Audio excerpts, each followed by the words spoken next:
ಬೆಂಗಳೂರು ಗ್ರಾಮಾಂತರ ಲೋಕಸಭಾ ಕ್ಷೇತ್ರದ BJP ಅಭ್ಯರ್ಥಿಯಾಗಿರುವಂತಹ CN Manjunath ಅವರ ವಿರುದ್ಧ ದಮ್ಮದೀವಿಗೆ ಚಾರಿಟಬಲ್ ಟ್ರಸ್ಟ್ನ ದಮ್ಮದೀವಿಗೆ ಟ್ರಸ್ಟ್ನ ಅಧ್ಯಕ್ಷರಾದಂತಹ ಮಲ್ಲಿಕಾರ್ಜುನ್ ಅವರು ಒಂದು ಗಂಭೀರವಾದಂತಹ ಪತ್ರಿಕಾಗೋಷ್ಠಿಯನ್ನು ಇವತ್ತು ನಡೆಸಿದ್ದಾರೆ. ಆ ಪತ್ರಿಕಾಗೋಷ್ಠಿಯಲ್ಲಿ ದಾಖಲೆ ಸಮೇತ ಒಂದಿಷ್ಟು ಸಂಗತಿಗಳನ್ನು ಮಾಧ್ಯಮಗಳ ಮುಂದೆ ಇಟ್ಟಿದ್ದಾರೆ. ಮಂಜುನಾಥ್ ಅವರ ಹಗರಣಗಳು ಸಾಕಷ್ಟಿವೆ ಅಂತ ಆರೋಪಗಳನ್ನ ಮಾಡ್ತಾಯಿದ್ದಾರೆ. ಅವರು ನಮ್ಮೊಂದಿಗಿದ್ದಾರೆ.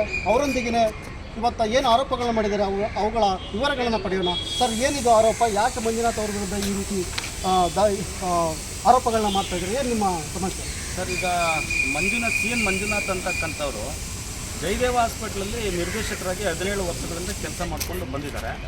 ಅವರು ಜಯದೇವ ಆಸ್ಪತ್ರೆಯನ್ನು ಒಂದು ರೀತಿ ಕರ್ನಾಟಕ ರಾಜ್ಯದಲ್ಲಿ ಜನರಿಗೆ ಯಾವ ರೀತಿ ಒಂದು ತಪ್ಪು ಸಂದೇಶಗಳನ್ನು ಕೊಡ್ತಾ ಇದ್ದಾರೆ ಅಂತಂದರೆ, ಜಯದೇವ ಹಾಸ್ಪಿಟ್ಲು ಅವರದೇ ಅನ್ನೋ ರೀತಿಯಲ್ಲಿ ಅವರೇ ಕಟ್ಟಿದ್ದಾರೆ ಅಂತಕ್ಕಂಥ ರೀತಿಯಲ್ಲಿ, ಅವರಿಲ್ಲ ಅಂತಂದ್ರೆ ಅದು ನಡೆಯಲ್ಲ ಅಂತಕ್ಕಂಥ ರೀತಿಯಲ್ಲಿ, ಆಮೇಲೆ ಕರ್ನಾಟಕ ರಾಜ್ಯದಲ್ಲಿರ್ತಕ್ಕಂಥ ಎಲ್ಲ ಹೃದ್ರೋಗಿಗಳಿಗೂ ಅವರೇ ಆಪರೇಷನ್ ಮಾಡಿದ್ರು ಅಂತಕ್ಕಂಥ ರೀತಿಯಲ್ಲಿ ಒಂದು ಅಳತೆಗೆ ಮೀರಿ ಅವರೇ ವೈಭವೀಕರಿಸ್ಕೊಳ್ತಾ ಇದ್ದಾರೆ. ಸೊ ಈ ಅಳತೆಗೆ ಮೀರಿ ವೈಭವೀಕರಿಸ್ಕೊಳ್ತಕ್ಕಂಥದ್ದು ಇದೆಯಲ್ಲ, ಆ್ಯಕ್ಚುಲಿ ಅದನ್ನು ಕಟ್ಟಿದಂಥವ್ರು, ಅದನ್ನು ಸಂಸ್ಥಾಪನೆ ಮಾಡಿದಂಥವ್ರು, ಅದನ್ನು ಅಲ್ಲಿಗೆ ಟ್ರಾನ್ಸ್ಫರ್ ಮಾಡಿದಂಥವ್ರು ಪ್ರಭುದೇವ್ ಅಂತಕ್ಕಂಥ ಒಬ್ಬ ವೈದ್ಯರು. ಆ ಪ್ರಭುದೇವ್ ಅಂತಕ್ಕಂಥವ್ರು ಇಲ್ಲಿವರೆಗೂ ಎಲ್ಲಿ ಬೆಳಕಿಗೆ ಬಂದಿಲ್ಲ ಅವರು. ಆಮೇಲೆ ಇವರು CN ಮಂಜುನಾಥ್ರವರು ಅಲ್ಲಿಗೆ ಬಂದಾದ್ಮೇಲೆ ಆ ಸಂಸ್ಥೆಗೆ ಕಟ್ಟಿದಂಥ, ಅದನ್ನು ಮುನ್ನಡೆಸಿದಂಥ, ಸಾರ್ವಜನಿಕ ಕಾಳಜಿ ಹೊಂದಿದಂಥ ಪ್ರಭುದೇವರನ್ನ ಆಚೆಗೆ ಹಾಕ್ಬಿಟ್ಟಿದ್ದಾರೆ.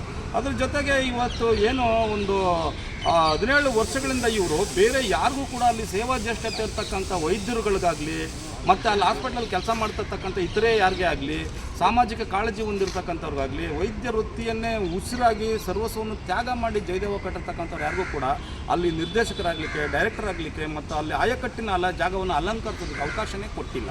ಯಾಕಂತಂದರೆ ಅವರು ದೇವೇಗೌಡರು ಕುಟುಂಬದಿಂದ ಹೈ ಪ್ರೊಫೈಲ್ ಪಾಲಿಟಿಕ್ಸ್ ಕುಟುಂಬದಿಂದ ಬಂದಿರೋದ್ರಿಂದ ಅವೆಲ್ಲರನ್ನು ಕೂಡ ಸೆಟ್ ಪ್ಯಾಕ್ ಮಾಡಿ ಮೂಲೆ ಗುಂಪು ಮಾಡಿಬಿಡ್ತಾರೆ.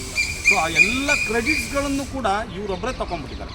ಸೊ ಅದು ಒಂದು. ಆಮೇಲೆ ಜೊತೆಗೆ ಅಲ್ಲಿ ಆ ಜಯದೇವ ಸಂಸ್ಥೆ ಇದೆಯಲ್ಲ, ವಾರ್ಷಿಕ ಸರಾಸರಿ 700 ಕೋಟಿ ರೂಪಾಯಿಗಳನ್ನು ವಹಿವಾಟು ನಡೆಸುತ್ತೆ. ಅದು ಆ 700 ಕೋಟಿ ರೂಪಾಯಿಗಳ ವಹಿವಾಟು ನಡೆಸ್ತಕ್ಕಂಥ ಒಂದು ಸಂಸ್ಥೆಯಲ್ಲಿ ಹಲವು ರೀತಿಯ ಹಗರಣಗಳಾಗಿದ್ದಾವೆ. ಅಲ್ಲಿ ಔಷಧಾಲಯಗಳು ಬೇರೆ ರೀತಿಯ ಹಗರಣ ಆಗಿದೆ, ಲ್ಯಾಬ್ಗಳು, ಡಿಜಿಟಲ್ ಲ್ಯಾಬ್ಗಳು ಮತ್ತು ಕ್ಯಾತ್ ಲ್ಯಾಬ್ಗಳು, ಅಲ್ಲಿ ಎಲ್ಲ ಪ್ರತಿಯೊಂದನ್ನು ಇಡೀ ಆಸ್ಪತ್ರೆಗೆ ಔಷಧೋಪಕರಣಗಳನ್ನು ಸರಬರಾಜು ಮಾಡ್ತಕ್ಕಂಥ ಮತ್ತು ಎಕ್ವಿಪ್ಮೆಂಟ್ಗಳನ್ನು ಕೊಡ್ತಕ್ಕಂಥ ಸಂಸ್ಥೆಗಳ ಜೊತೆಗೆ ಒಡಂಬಡಿಕೆ ಮಾಡಿಕೊಂಡು ಅಗೋಚರವಾದ ಒಪ್ಪಂದಗಳನ್ನು ಮಾಡಿಕೊಂಡು ಇಡೀ ಸಾರ್ವಜನಿಕ ದುಡ್ಡನ್ನು ಭಾಳ ರೀತಿಯಲ್ಲಿ ಅವರು ದುರುಪಯೋಗಪಡಿಸ್ಕೊಂಡಿದ್ದಾರೆ. ಅದ್ರ ಜೊತೆಗೆ 1 ಎಕರೆ 8 ಗುಂಟೆ ಪ್ರದೇಶದ ಜಮೀನನ್ನು ಒಬ್ಬ ಮುಂಬೈ ಮೂಲದ ವ್ಯಕ್ತಿಗೆ ಹೋಟೆಲ್ ಮಾಡೋದಕ್ಕೆ ಅಂತೇಳಿ ಒಂದು ಕಾಲಮಿತಿಯನ್ನು ನಿಗದಿ ಮಾಡಿ ಅವ್ರಿಗೆ ಗುತ್ತಿಗೆ ಕೊಟ್ಟಿದ್ದರು. ಆದರೆ ಒಂದು ಕಾಲಮಿತಿ ಒಳಗಡೆ ಅದನ್ನು ಕಟ್ಟದೇ ಇರೋ ಕಾರಣಕ್ಕಾಗಿ ಇವರು ಅದನ್ನು ಗುತ್ತಿಗೆನ ನವೀಕರಿಸೋಕ್ಕಾಗಿರಲಿಲ್ಲ. ಆ ನವೀಕರಿಸೋಕ್ಕಾಗದೇ ಇರೋದ್ರಿಂದಾಗಿ ಅವನು ಕೋರ್ಟ್ಗೆ ಹೋಗಿದ್ದಾನೆ. ಅದ್ರ ಪರಿಣಾಮ ಏನಾಗಿದೆ ಅಂತಂದರೆ 7.5 ಕೋಟಿ ರೂಪಾಯಿ ದುಡ್ಡನ್ನು ಜಯದೇವ ಹಾಸ್ಪಿಟ್ಲಿಗೆ ದಂಡ ಹಾಕಿದೆ ರಾಜ್ಯ ಗೌರವಾನ್ವಿತ ಉಚ್ಚ ನ್ಯಾಯಾಲಯ. ಸೊ ಈಗ 7.5 ಕೋಟಿ ರೂಪಾಯಿ ಜಯದೇವ ಹಾಸ್ಪಿಟ್ಲ್ ದಂಡ ಕಟ್ಟಬೇಕಾಗಿದೆ. ಅದು ಯಾರು ದುಡ್ಡದು? ಸಾರ್ವಜನಿಕರ ದುಡ್ಡು, ಸಂಸ್ಥೆಯ ದುಡ್ಡು. ಇವ್ರ ಕರ್ತವ್ಯ ಲೋಪದಿಂದಾಗಿ, ಇವ್ರ ಕರ್ತವ್ಯ ಚ್ಯುತಿಯಿಂದಾಗಿ ಈ 7.5 ಕೋಟಿ ರೂಪಾಯಿ ಸಂಸ್ಥೆಗೆ ನಷ್ಟ ಆಗಿದೆ. ಅದನ್ನು ಇವರ ವೈಯಕ್ತಿಕ ಲೆಕ್ಕ ಶೀರ್ಷಿಕೆಯಿಂದ ವಸೂಲಿ ಮಾಡಬೇಕು ಅಂತೇಳಿ ನಾನು ಆಗ್ರಹ ಮಾಡ್ತೀನಿ. ಸೊ ಈ ರೀತಿ ಮತ್ತು ಕಲಬುರಗಿನಲ್ಲಿ ಒಂದು ಜಯದೇವ ಆಸ್ಪತ್ರೆ ಇದೆ. ಆ ಕಲಬುರಗಿ ಜಯದೇವ ಆಸ್ಪತ್ರೆಯ ಕಟ್ಟಡನೇನು ಪೂರ್ಣಗೊಳ್ಳದೇ ಇರುವಂಥ ಸಂದರ್ಭದಲ್ಲೇ ಇವರೇನು ಮಾಡಿದ್ದಾರೆ, ಅಲ್ಲಿಗೆ 100 ಕೋಟಿ ರೂಪಾಯಿನ ಎಕ್ವಿಪ್ಮೆಂಟ್ಸನ್ನು ಖರೀದಿ ಮಾಡಿಬಿಟ್ಟಿದ್ದಾರೆ. ಅದನ್ನು ಎಲ್ಲೋ ತೊಗೊಂಡಾಗ ಒಂದು ಗೋಡನಲ್ಲಿ ಇಟ್ಟುಬಿಟ್ಟಿದ್ದಾರೆ. ಅದನ್ನು ಯಾಕೆ ಈ ಥರ ಮಾಡಿದ್ದಾರೆ ಅಂತ ಕೇಳಿದ್ರು, ನಂದಲ್ಲ ಪ್ರಾಬ್ಲಮ್ಮು, MLA ಅವ್ರ ಪ್ರಾಬ್ಲಮ್ಮು ಅಂತ ಇವ್ರು ಹೇಳ್ತಾಯಿದ್ರು. ಯಾಕೆ ಇವರು ಆ ತಕ್ಷಣಕ್ಕೆ ಖರೀದಿ ಮಾಡಿದ್ದಾರೆ ಅಂತಂದರೆ, ಇವ್ರು ಇನ್ನೇನು ರಿಟೈರ್ಡ್ ಆಗಿ ಹೋಗ್ತಾರೆ, 100 ಕೋಟಿ ರೂಪಾಯಿನ ಎಕ್ವಿಪ್ಮೆಂಟ್ನ ಖರೀದಿ ಮಾಡಿದ್ರೆ ಇವ್ರಿಗೆ ಬರಬೇಕಾಗಿರ್ತಕ್ಕಂಥ ಕಮಿಷನ್ ಬಂದ್ಬಿಡ್ತದೆ. ಅದರಿಂದಾಗಿ ರಿಟೈರ್ಡ್ ಸಮಯದಲ್ಲಿ ಆ 100 ಕೋಟಿ ರೂಪಾಯಿನ ಎಕ್ವಿಪ್ಮೆಂಟ್ನ ಖರೀದಿ ಮಾಡಿ ಅದನ್ನೆಲ್ಲ ಒಂದು ಗೋಡಮ್ನಲ್ಲಿ ಕೊಳಿಸ್ತಾ ಇದ್ದಾರೆ. ಸೊ ಈ ರೀತಿ ಆಮೇಲೆ ಮೈಸೂರು ಜಯದೇವನ, ಈ ಬೆಂಗಳೂರು ಜಯದೇವನ, ಕಲಬುರಗಿ ಜಯದೇವನ, ಈ ಮೂರನ್ನೂ ಕೂಡ ಸಂಪೂರ್ಣವಾಗಿ ಹಾಳು ಮಾಡಿರ್ತಕ್ಕಂಥದ್ದೇ ಮಂಜುನಾಥ್ ಕೆಲಸನೇ ಹೊರತಾಗಿ ಅದನ್ನು ಉದ್ಧಾರ ಮಾಡಿರ್ತಕ್ಕಂಥದ್ದಿಲ್ಲ. ಆದರೆ ಬಿಲ್ಡಪ್ ಏನಾಗಿದೆ ಅಂತಂದರೆ, ನಾನೇ ಅವೆಲ್ಲನೂ ಕಟ್ಟಿರ್ತಕ್ಕಂಥದ್ದು, ಅದು ನನ್ನಿಂದನೇ ನಡೀತಾ ಇರ್ತಕ್ಕಂಥದ್ದು ಅನ್ನೋ ರೀತಿಯಲ್ಲಾಗಿದೆ.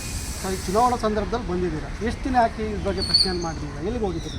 ಸರ್, ಈ ಚುನಾವಣೆ ಸಂದರ್ಭದಲ್ಲಿ ನಾವ್ಯಾಕೆ ಬರಬೇಕಾಗಿತ್ತು ಅಂದರೆ, ಅದಕ್ಕೆ ಸಂಬಂಧಪಟ್ಟ ಪೂರಕವಾದ ದಾಖಲಾತಿಗಳು ನಮ್ಮ ಕೈ ಸೇರಿರಲಿಲ್ಲ. ಆಮೇಲೆ ಗಂಭೀರವಾದಂಥ ಆರೋಪವನ್ನು ಒಬ್ಬ ಉನ್ನತವಾದ ಸ್ಥಾನಮಾನದಲ್ಲಿರ್ತಕ್ಕಂಥ ವ್ಯಕ್ತಿಯ ಬಗ್ಗೆ ನಾವು ಮಾಡಬೇಕು ಅಂತ ಅಂದಾಗ ನಮ್ಮ ಹತ್ರ ಅದು ರೆಕಾರ್ಡ್ ಇರಬೇಕು, ಅದನ್ನು ಕೂಲಂಕುಷವಾಗಿ ಅಧ್ಯಯನ ಮಾಡಬೇಕು, ಅದನ್ನು ನಡೆದಿರ್ತಕ್ಕಂಥ ಹಣಕಾಸಿನ ವ್ಯವಹಾರದ ವಾಸನೆಯನ್ನು ನಾವು ಜಾಡನ್ನು ಪತ್ತೆ ಮಾಡಬೇಕು. ಅದಾದಮೇಲೆ ನಾವು ಬಂದು ತಮ್ಮಂಥ ಮಾಧ್ಯಮದ ಮಿತ್ರರ ಮುಂದೆ ಮಾತಾಡಬೇಕು. ಸೊ ಹಾಗಾಗಿ ನನಗೆ ಇವತ್ತು ಖಾತ್ರಿಯಾಗಿದೆ ಅವ್ರ ಬಗ್ಗೆ ಈ ರೀತಿ ಇದೆ ಅಂತ ಅಂದ್ಬಿಟ್ಟು. ಮತದಾರರಿಗೆ ಅವರು ಇಷ್ಟೆಲ್ಲ ಹಗರಣಗಳ ಮಾಡಿ ಈ ವಾಮ ಮಾರ್ಗದಲ್ಲಿ ದುಡ್ಡು ಸಂಪಾದನೆ ಮಾಡಿ ಈ ದುಡ್ಡನ್ನು ಕನಕಪುರದ ಮತದಾರರಿಗೆ ಚೆಲ್ಲಿ ಅದರ ಮುಖಾಂತರ ಪಾರ್ಲಿಮೆಂಟನ್ನು ಪ್ರವೇಶಿಸಬೇಕು ಅಂತಿದ್ದಾರಲ್ಲ, ಆ ಪಾರ್ಲಿಮೆಂಟನ್ನು ಪ್ರವೇಶಿಸೋದು ಈ ರೀತಿ ವಾಮ ಮಾರ್ಗದಲ್ಲಿರ್ತಕ್ಕಂಥವ್ರು ಪಾರ್ಲಿಮೆಂಟನ್ನು ಪ್ರವೇಶಿಸೋದು ಒಂದು ದೊಡ್ಡ ಪ್ರಜಾಪ್ರಭುತ್ವಕ್ಕೆ ಹಿನ್ನಡೆಯಾಗುತ್ತೆ. ಅದ್ರ ಬಗ್ಗೆ ಅರಿವು ಮೂಡಿಸಬೇಕು ಅನ್ನೋ ಕಾರಣಕ್ಕೋಸ್ಕರ ನಾನು ಇವಾಗ ಮಾತಾಡೋದು. ಮಂಜುನಾಥ್ ಅವರ ಬಗ್ಗೆ ಆಗಿರುವಂತಹ ಏನು ಆರೋಪಗಳಿದಾವಲ್ಲ, ಇವು ಸರ್ಕಾರದ ಮಟ್ಟದಲ್ಲಿ ಚರ್ಚೆಗಳಾಗಿರೋದು ಇದೆಯಾ ಅಂತ?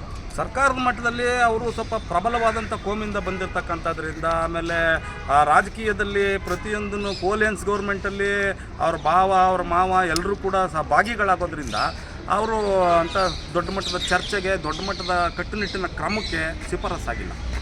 ಕಾನೂನು ಕ್ರಮಕ್ಕೆ ಹೋರಾಟ ಮಾಡ್ತಾರೆ. ಕಾನೂನು ಕ್ರಮಕ್ಕೆ ಡೆಫಿನೆಟಾಗಿ ಹೋರಾಟ ಮಾಡ್ತೀವಿ. ಮತ್ತು ನಾನು ಈ ಮೂಲಕ ಇವಾಗ ರಾಜ್ಯ ಸರ್ಕಾರಕ್ಕೆ ನಾನು ಒತ್ತಾಯ ಮಾಡ್ತಕ್ಕಂಥದ್ದೇನು ಅಂತಂದರೆ, ಸನ್ಮಾನ್ಯ ಸಿದ್ದರಾಮಯ್ಯನವ್ರಿಗೆ, ಸನ್ಮಾನ್ಯ ಡಿ ಕೆ ಶಿವಕುಮಾರ್ ಅವ್ರಿಗೆ ನಾನು ಒತ್ತಾಯ ಮಾಡ್ತಕ್ಕಂಥದ್ದೇನು ಅಂತಂದರೆ, ನಿಮ್ಮ ಜಾತಿ ನೀತಿನ ಪಕ್ಕಕ್ಕಿಡಿ, ಮತ್ತು ನಿಮ್ಮ ಧರ್ಮದ ನೀತಿನ ಪಕ್ಕಕ್ಕಿಡಿ, ಮತ್ತು ನಿಮ್ಮ ಬೇರೆ ಬೇರೆ ರಾಜಕಾರಣದ ನೀತಿಯನ್ನು ಪಕ್ಕಕ್ಕಿಟ್ಟು ಜಯದೇವ ಹಾಸ್ಪಿಟ್ಲಲ್ಲಿ ನಡೆದಿರ್ತಕ್ಕಂಥ ಗಂಭೀರವಾದಂಥ ಆರೋಪಗಳು ಏನಿದೆಯೋ, ಗಂಭೀರವಾದಂಥ ಹಗರಣಗಳೇನಿದೆಯೋ ಆ ಹಗರಣದ ಬಗ್ಗೆ ನಾನು ಇವತ್ತು ಬೆಳಕು ಚೆಲ್ಲಿದ್ದೀನಿ.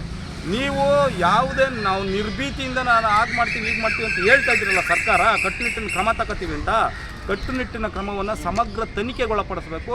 ತನಿಖೆಯಿಂದ ಸತ್ಯಾಂಶ ಗೊತ್ತಾದರೆ ತಕ್ಷಣ ಯಾರೇ ತಪ್ಪಿತಸ್ಥರಾಗಿದ್ದರೂ ಅವ್ರ ಮೇಲೆ ಕಟ್ಟುನಿಟ್ಟಿನ ಕ್ರಮ ತಗೊಳ್ಬೇಕು ಅಂತೇಳಿ ನಾನು ಸನ್ಮಾನ್ಯ ಡಿ ಕೆ ಶಿವಕುಮಾರ್ ಅವ್ರನ್ನ, ಮತ್ತು ದಿನೇಶ್ ಗುಂಡೂರಾವ್ ಅವ್ರನ್ನ, ಮತ್ತು ರಾಜ್ಯ ಸರ್ಕಾರದ ನೇತೃತ್ವದಲ್ಲಿರ್ತಕ್ಕಂಥ ಸಿದ್ದರಾಮಯ್ಯನವ್ರನ್ನ ಒತ್ತಾಯ ಮಾಡ್ತೀವಿ. ಅಂದರೆ ಈಗ ಅಫಿಡವಿಟ್ನಲ್ಲಿ ಏನು ಚುನಾವಣಾ ಸಲ್ಲಿಸಿರುವಂಥ ಮಾಹಿತಿಗಳು ಚರ್ಚೆ ಆಗ್ತಿದೆ ಮಂಜುನಾಥ್ ಅವರು, ಅದಕ್ಕೂ ನಿಮ್ಮ ಮಾಡ್ತಿರೋ ಆರೋಪಕ್ಕೆ ಸಂಬಂಧ ಇದೆ ಅಂತ? ಹೌದು, ಅವರು ಈಗಾಗಲೇ ಕನಕಪುರ ರೋಡ್ನಲ್ಲಿ ಯಲ್ಲಮ್ಮ ದಾಸಪ್ಪ ಅವ್ರ ಕಂಪ್ನಿಯಲ್ಲಿ ಒಡೆತನದಲ್ಲಿದ್ದಂಥ ಒಂದು ಜಾಗನ ಖರೀದಿ ಮಾಡಿದ್ದಾರೆ. ಅದರಿಂದ ಮುಂದೆ ಹೋದರೆ ಗುಬ್ಲಾಳದಲ್ಲಿ ಒಂದು ಶಿಲ್ಪಾ ವಿದ್ಯಾ ಅಂತೇಳಿ ಒಂದು ಶಾಲೆ ತೆಗೆದಿದ್ದಾರೆ. ಅದು I G S C syllabus ಶಾಲೆ ಮತ್ತು CBSE ಇದು.